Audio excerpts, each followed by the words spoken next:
নতুন অর্থবছরের প্রস্তাবিত বাজেটে বেসরকারি বিশ্ববিদ্যালয়, মেডিকেল কলেজ এবং ইঞ্জিনিয়ারিং কলেজের শিক্ষার্থীদের ওপর 10% হারে ভ্যাট বা মূল্য সংযোজন কর ধার্য করেছে সরকার।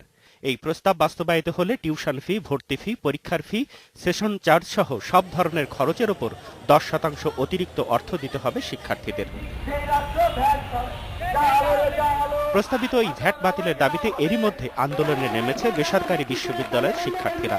তারা বলছে, সব পরিবারের আর্থিক অবস্থা সমান নয়, তাই বর্তমান খরচের সাথে বাড়তি 20-30 হাজার টাকা দেয়া অনেক কঠিন। প্যারেন্টসদের এটা দিতেও অনেক ঝামেলায় পড়তে হতেছে, তার উপরে যদি কর আরোপ করে এটা তো আরো বেশি প্রবলেম হয়ে যাবে। আমরা অনেক টাকা দিয়ে এখানে পড়াশোনা করতেছি, so it's very difficult for us. এখন 10% যদি বাড়ায় তাহলে দেখা যাবে ভার্সিটি এই হিসেবে ওরা আরো বেশি বাড়ায় দিবে।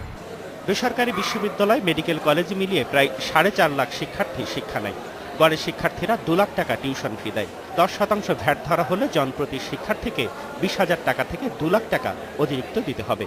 হয়তো কেউ জমি বিক্রি করে বা অন্য কোনো রকম আর্থিক ডিফিকাল্টি থাকা সত্ত্বেও টাকা জোগাড় করে ছাত্রকে পড়াচ্ছেন। এখন আপনি হঠাৎ করে যদি বলেন যে 10% বেশি খরচ দিতে হবে, এই খরচটা কোত্থেকে আসবে?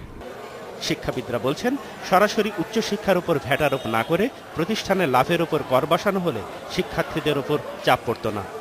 কর্মকর্তা, কর্মচারী এবং প্রতিষ্ঠানের বার্ষিক খরচ বাদ দিয়ে যে অবশিষ্ট থাকে তার উপরে ভ্যাট নেয়া, এই ভ্যাটের কারণে যাতে ছাত্রদের বেতন ভাতা না বাড়ে ওইটা দিকে ইউজিসির মাধ্যমে সরকারের দৃষ্টি দেওয়া উচিত।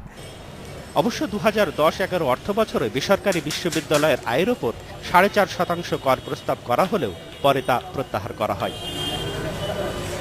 সুজন মেহেদী, ইন্ডিপেন্ডেন্ট নিউজ, ঢাকা।